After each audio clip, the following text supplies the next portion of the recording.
Okay, well, now for something a little bit different. We're going to be talking about AOTI, which is a leading medtech company listed now on the AIM market here. And we're in the what they call sustained wound healing area, so patients that have non-healing wounds due to various chronic diseases. Normal disclaimers. My background, to give you, I've been in the medtech space for about 38 years. I worked for larger conglomerates over the years in respiratory critical care and then worked my way up. Did my first startup in that space, built it and sold it, and then was one of the co-founders of AOTI back around 2007.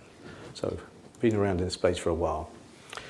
What's also unique about us is we're not just a manufacturer, we're also in the US, where we're focused predominantly a provider. So we actually become part of the value chain of delivering the product and making sure patients use it, which differentiates us from pretty much every other wound care company that just make products. As I said, we were very happy to take the company public back in June of last year on the the AIM market here. As a company, some of our sort of fundamentals, we've had a compound annual growth rate, our revenue growth rate of about 32%, over the last 4 years. And we were able to raise about £35 million that went proportionally back to some of the original shareholders, and then also to the company that helped finance ongoing activities. Currently on AIM, as of a couple of days ago, we had a market cap of about £85 million. That's actually up about 10% in the last day, so it's going in the right direction. And as I said, we went to market in last year in June. So what is our vision? What we're doing is unlike other products in the wound care space that just help heal wounds, we're able to heal them more sustainably such that they stay healed. So by doing that, we're able to save the suffering, the pain, and the progression of those wounds, which sadly end up in amputation, and allow us then to save the limbs of those patients. And our sort of mission as a company is to really improve the lot of patients with chronic diseases so they can get back to living their life to the fullest. And these sort of chronic wounds are driven by the diseases we think about, diabetes, obesity, etc., etc. We're very focused with our values as a company, and we think big. We're in an enormous sector, in the areas of diabetes growing at double-digit prevalence around the world, driven by obesity, which all has impacts on different types of wounds. We have a therapy that just doesn't help. It makes an enormous difference, and we'll see in a moment. We as a company work together, but we also work very closely with prescribers, with patients, very importantly, to engage them in their care, but also with payers, because if the payers don't want to pay for what you provide, the business doesn't work. And we're very much focused on doing the right thing. In the wound care space, there have been players that have done things to get rich quick, and we're not in that camp. We focus, we're very ethical, we do everything the right way. And the market opportunity is enormous. I mean, we're focused on the very difficult to heal wounds at the moment, which is forecast to be at least a $5 billion opportunity, but advanced wound care as a whole is triple that. And the whole wound care space is thought to be maybe 10 times that $5 billion. So a very large market sector.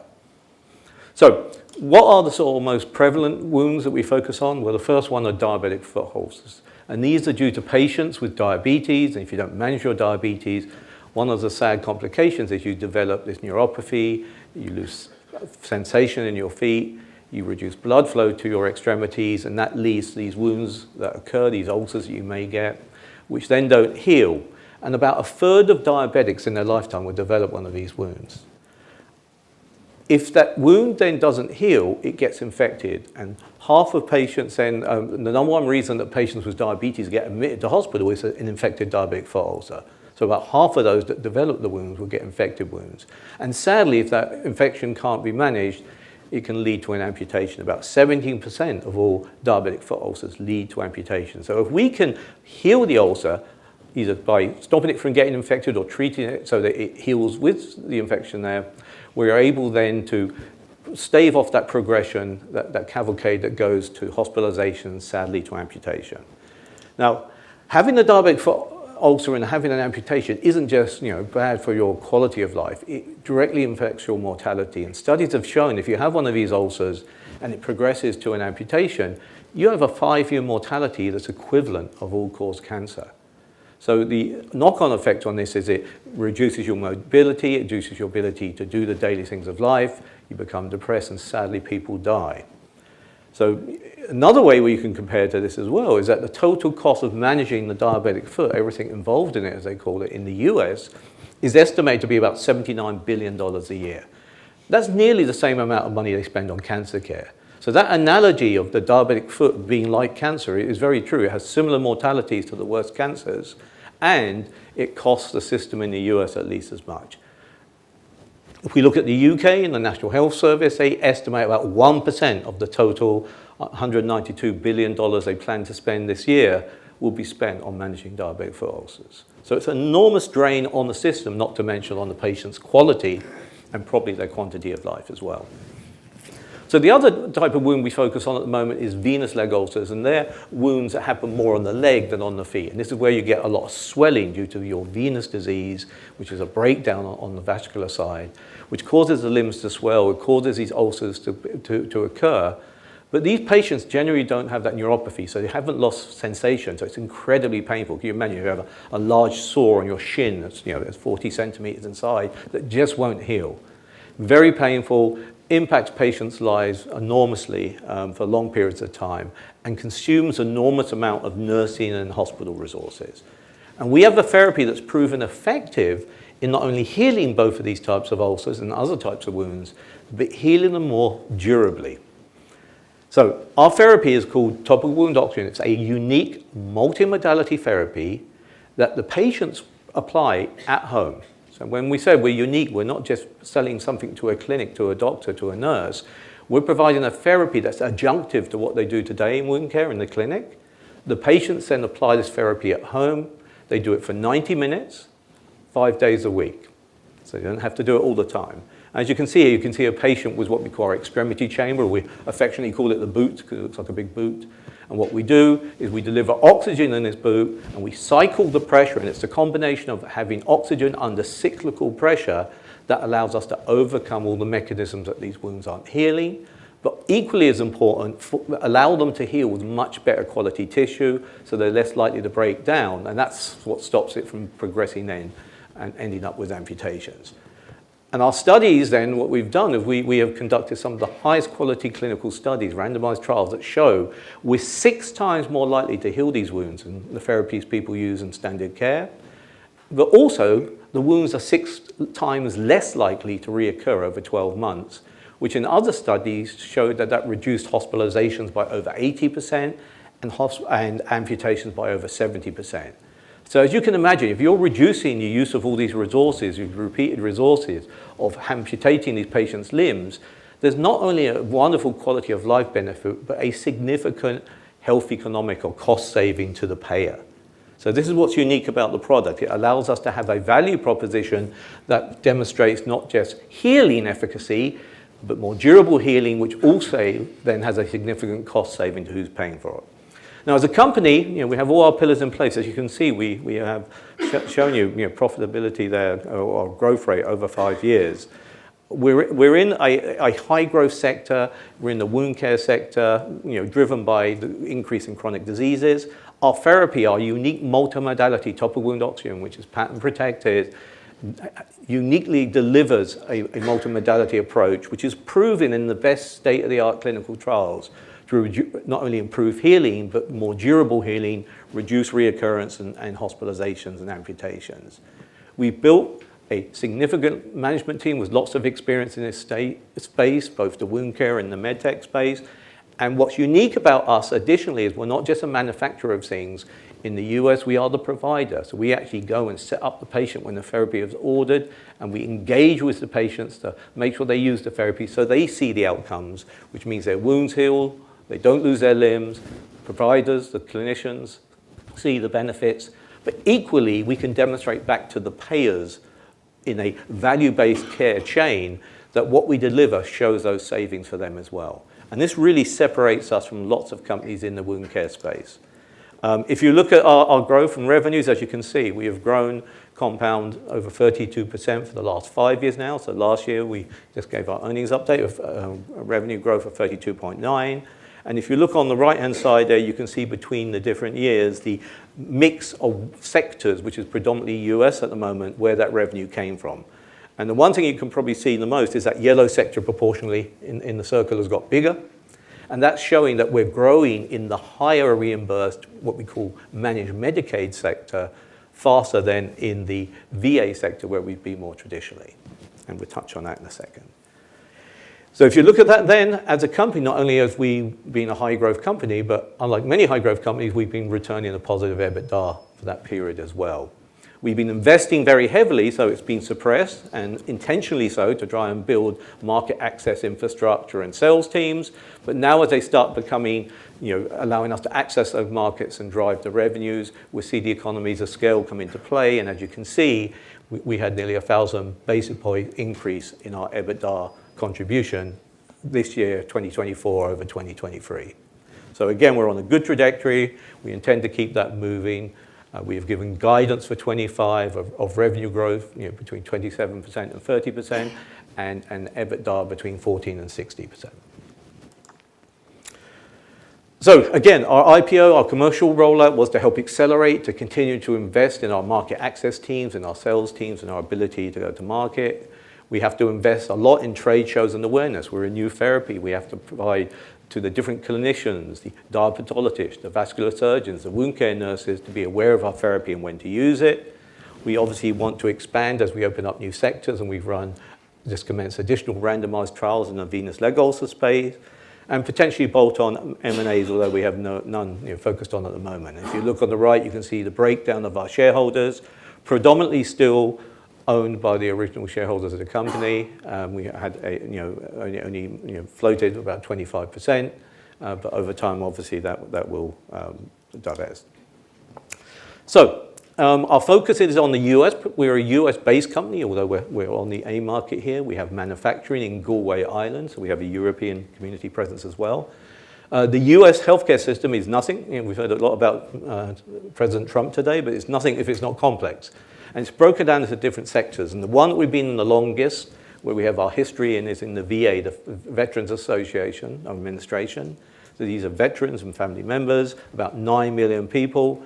Very good sector. We've been growing well in that sector.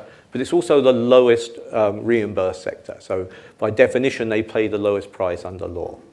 What we've been doing is we've been moving as we've been able to invest and open up new Medicaid states, because we have a very strong story to sell about not just clinical, but cost savings, and that's a managed care sector. And we've been opening up states, Medicaids, and be able to drive business. As we expect over time, Medicare will then, CMS, Center of Medicare and Medicaid Studies, are reviewing and will make a coverage determination, which will open up the Medicare sector, which we're not in yet. And we also are opening up other areas like skilled nursing facilities, long-term care, and workman's compensation. We had a very clear and intentional commercialization plan. Phase one, as I said, was existing coverage, continue to grow the Veterans Administration and the first Medicaid states that we went to, which was New York. Phase two, which we've been working on up through 24, which is to keep accelerating and opening up and getting access to more Medicaid states, getting the required provider identifications, being able to work with the insurers to get paid, whilst CMS continues their analysis where Medicare will come, and Medicare will just be, we believe, an accelerant to everything that we're doing. So we're able to grow our business at a very significant rate of over 32% over the last 5 years without the main sector, which is Medicare, that most other companies focus on. To give you some sort of granular detail, in 23, 70% of our business was in the VA sector, which I said is reimbursed and at a lower rate than the non-VA sector. We had 4 Medicaid states we are able to access. In 24, at the end of 24, we ended up with our VA mix going down to 60%, and proportionally, as you saw, our mix in Medicaid and non-VA sectors growing, where the reimbursement that we get is significantly more. So ultimately, the business model is to right size based on the demographics of the US and where we will get more return. And as you can see, a number of new states we've opened up. And then in 25 and beyond, we expect to continue that migration proportionately from VA to non-VA business, with the consummate improvement then of margin and performance of the business. So what are we as a company? Well, we are a high-growth, profitable medtech business. We're clearly the market leader. We are establishing this topical oxygen space for wound care. estimates from SmartTrack is we have probably about 80% market share. We're unique from everything else, not just in the topical oxygen space, but in the wound care space, is that we deliver, proven with randomized trials and real-world data, sustained healing. So we heal these wounds not only at a higher rate, but we keep them healed much longer. And that's very unique. We have significant evidence that demonstrate that then results in reductions, meaningful reductions in hospitalizations, amputations, and resource utilization, which we can then articulate always to a significant budget saving to whoever the payer is.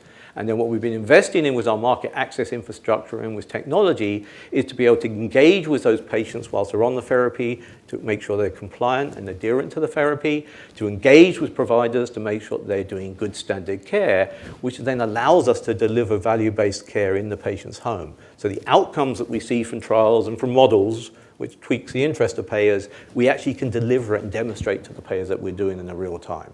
And we've done a lot of investment in technology and ways to do that. We're unique then also that we're in the patient's home. So everything else in wound care is applied predominantly in the wound care clinic, either a hospital or an outpatient type clinic.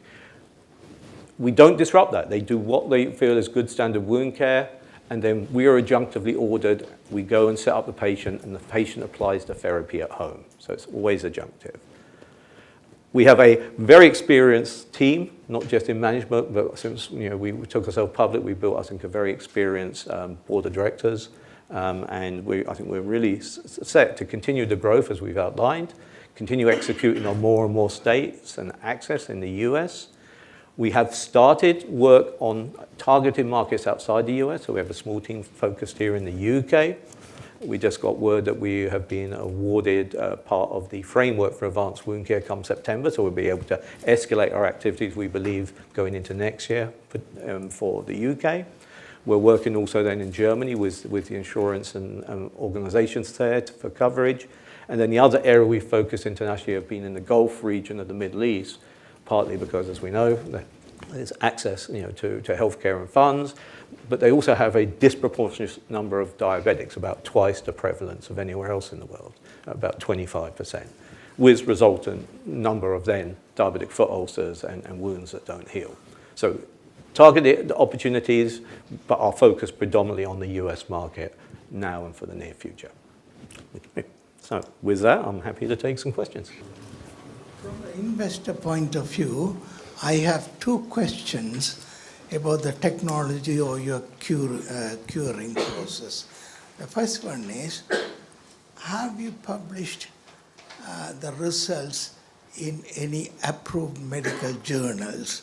Bearing in mind, we are not aware of the journals in USA. Yep. And the second linked question is, if it is a proven curing process, is it patented or can other companies come into it? Two very good questions. So all I want to know is, from the investor point of view, Yep. Is it just another snake oil? Yeah, well, I think that's a very appropriate word, because in the wound care space, there's been a lot of snake oil, and that still is being peddled out there.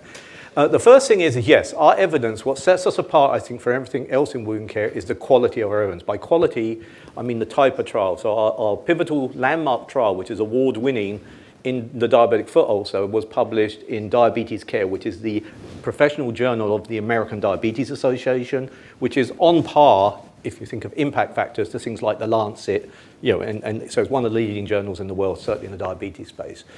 And it was a double-blinded, multi-center, multinational, placebo-controlled study. So it's as robust as you can do, and demonstrated unequivocal efficacy or outcome of the therapy, which was 6 times better healing and 6-fold reduction in reoccurrence over 12 months.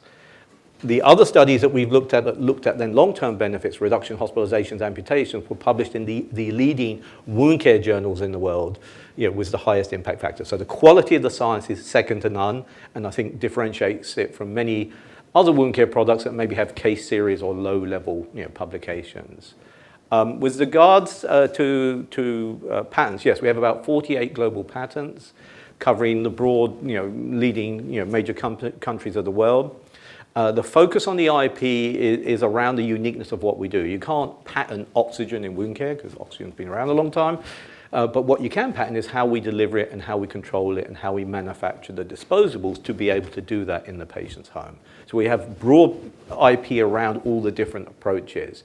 I think from a competitive advantage, though, the other thing that separates us, and obviously IP is important, but in the med tech space or the medical device space, unlike maybe the biotech space, anybody over time can engineer around IP. The benefit is, though, that you have to then, if you have a device and you developed it, you have to get it through regulatory approvals. And it takes years to get through the FDA or through CE mark, and we have all of those. You then need to do clinical trials to show the same level of efficacy to what you're trying to compete against, which takes another 5 years at least. Once you have that, you then have to go to payers and get it to cover it. But equally as important, because we are a company that not only manufactures things, but we deliver it and manage the patients at home, which is very unique, that's an enormous barrier to entry for other entrants. Not having that ability, everybody else in wound care provides things in clinic. Our therapy works if the patients do it a minimum number of times across a period of time, during the week. And be able to engage with them and have them do that in a home is absolutely critical, because these patients generally are quite sick. They're comorbid with lots of diseases. Are you getting support from major healthcare insurance companies? We're getting traction, as you can see, as we go to more and more states. The reason we focus on the Medicaid sector is it's predominantly what they call managed care, which very simply means that states contract with insurance companies to manage those patients on a capitated basis. They get a fixed amount per day. And we started there because that sector is 85% managed care. The reason we're getting traction and growth in that sector is we're able to go to state agencies and to managed care insurers and say, hey, here's a budget impact model. How many diabetics do you have? How many do you have with wounds? And we can demonstrate what we think we could probably save them. That tweaks their interest, and slowly more and more of them believe it. But as we do more of that, and we're building now our ability to actually build registries of the data, because as a provider, we have access to the health exchange and the patient's records. So we have our own ability to mine all that data from the patients and not only prove it prospectively, we think we can do this, retrospectively we can do this, we can prospectively then demonstrate it on more and more of the patients we treat to that insurer. And that, I think, will grow that momentum even faster. Yeah. I had a couple of questions. We'll come to you in a second if that's right. So when you had the picture, we had the boot. Yep. Presumably not included in the picture, there's some sort of device which regulates the pressure and an oxygen tank. Is that the basic setup? Yes, so you can actually see that there's a connector coming off the boot itself. And what we do in the home care environment, we don't want to be delivering oxygen. So what we do is we use oxygen concentrators. And these are devices that take the air, scrub out the nitrogen, and give you oxygen. And they're used very much in home care for respiratory care, patients that have cannulas that they need long-term oxygen therapy. So they exist already. We use commercially available. We can use any one of them. And then between it, we have what we call a controller unit. This is what we build in Galway in Ireland. And that unit takes that oxygen and controls the functionality of the boot and the pressures and the cycling of the gas. So it's all very simple. For the patient, all they do is they get one of these disposable boots, they connect the connector, press start, and off they go and do the therapy. And do the healthcare providers, they lease, obviously the disposable is disposable, but the rest of the kit, they lease it or they buy it from you, or both? I mean, we can do any of those things, but the vast majority, 95% of the patients are treated at home, and they either rent the equipment for the period that they're on the therapy, and it pulls through, it's the razor blade model, pulls through the consumable, and they either pay for it that way, or in most cases, certainly outside the VA, they pay a bundle price, so it's per month of treatment. So every month we have the patient on the therapy. For instance, on average in the Medicaid sector, we get about $6,000 for every patient for every month they're on the therapy. Yeah. So my final question then on this vein is, what's the utilization rate of the equipment that you've got at the moment? The equipment, the fleet of equipment. Yeah, we're up probably somewhere around 70% utilization, but it can't ever be 100% because we have to take it when we finish with a patient, clean it and move it to another patient. Plus we need to have equipment available to start patients quickly, so we don't want there to be delays when the doctor orders it. So it's somewhere around 70%. So we have a fleet of concentrators to make the oxygen, a fleet of controller units, and that is really our major capex for a business, is to add to that as our number of patients on therapy grows. Thank you. Yes, please. Fascinating subject. I assume this treatment is similar to what used to be provided, or maybe is still today, in a hyperbaric chamber. as a way of delivering oxygen. My question really is not that, but how do you actually deliver it? Do you employ the nurses, or do you have a training program? And is training a constraint on your growth? Very good question. So yes, if you think of the big full-body chambers where people go divers for the bends and that's another way to deliver it, but has, because of the pressure and the way it delivers, has lots more contraindications and risks. One of them being the limitation of getting patients through it, because you have to go to a dedicated centre. It's this practicality. So the fact that our patients do this at home, it's much lower pressure, it doesn't have those risks, it has no contraindications, because it's only delivering it topically to where it needs to be, not to the full body. Sorry, and I forgot the second part of the question. Is training of the staff to do it a constraint on your growth? Yeah, so at the moment, what we do is we manage that. And these aren't clinicians, these are technicians that go and train the patient to do the therapy. In most cases, they do it over their existing dressings. They don't need to remove them, because most dressings in wound care are gas permeable. So for us, as we start up in a new territory, we have a nationwide network across the VA. As we open up Medicaid, we supplement that network. And we have patient care associates that can come in as part-time employees initially, or independent contractors. But as the business grows, we tend to bring them on full-time. One of the ways that we can scale, which is what you're getting to, is there's large providers, both in the UK, every developed country, in the US particularly, which are called durable medical equipment providers that provide everything in the home medical, concentrators, infusion pumps, dialysis machines, all the things that patients can use now more and more for chronic disease management. And those companies, one of them is Lincare, a subsidiary of Lindy, which I think we had up here early. Other one is Apria. These nationwide companies we could partner with to do that logistical side of it as we grow, to help us scale if we feel that's the right thing to do. So do you have to have the training staff to train these companies? Yes. We have a training team. We train our own people. How easy is it to get the staff you need to do that? Yeah, pretty reasonable. One of the biggest things for us to grow is being able to bring aboard what we call wound care consultants, which are sales reps at an adequate rate, and then obviously support people and infrastructure. So we've built our own talent acquisition in the US. We have our own team that does this, and our own training team that do this. So I think we have a reasonably well-oiled and improving process to do that. Obviously, that we do all of it ourselves today, but it doesn't mean we can't partner with other organizations in the future. Yeah. There's a rep there. Thanks, Steve. Thank you, Doctor, for a most interesting presentation. I think it's great that there are people like you thinking through these issues to help people having difficulties that we don't typically think about day by day. And I've certainly had a recently deceased relative whom I suspect could have benefited from your treatment.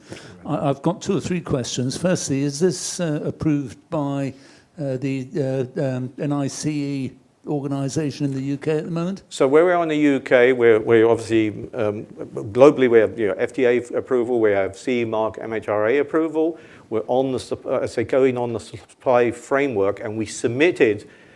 You can't submit to NICE anymore for approval. They changed the rules. You have to submit to NHS Innovation, and NHS Innovation and NICE look at that and decide what they want to pick up, to decide to do an analysis or a review of it. So we've submitted all that. We believe, the outcomes and the benefits, and sadly, people with these wounds disproportionately are lower income. It's one of these chronic diseases that hits, people not just as they age, but if they happen to be poor and minority populations as well. We believe should hit the points that they're supposed to make an assessment on, and we certainly have lots of clinical advocates reaching into NICE to try and get them to pick it up. So. Currently, NICE haven't, and we're doing everything we can to get them to pick it up and do the review. It's just we can't submit to them directly anymore. Yeah. Thank you. Something that's great from the medical point of view, unfortunately, can sometimes be questionable from the investment point of view. Mm-hmm. And just briefly looking, something that would concern me is the tradability of shares, where 75% from the figures you showed was held by 10 individuals or organisations, leaving a float of about £20 million worth of shares in effect. And on the AJ Bell excellent website, that was a sales opportunity there. On the AJ Bell excellent website, the bid offer spread is showing as 85.95, which means in essence by the time you've got buying and selling costs, you've got to have a 15% uplift to get out on even. Can you comment on that from an investor's viewpoint? Yeah, I mean, I think it's typical when a company floats initially, you float a smaller amount, and with the intention over time that you would have more, increase that and have more liquidity. We understand that, and certainly the lack of liquidity hasn't helped the stock's performance since we did go public. So we do expect over time that more of founding shareholders will allow more of that stock to come onto the market, and that will become more normalised. And one way of more stock entering the market is a rights issue, and clearly you're potentially a growth business. Have you any intentions in that direction? We haven't decided whether we would do. We don't have any intentions in that direction. Thank you very much indeed, and good luck with the venture. Yeah. That's terrific. We're out of time. Thank you very much Thank indeed, you. Mike. That was great.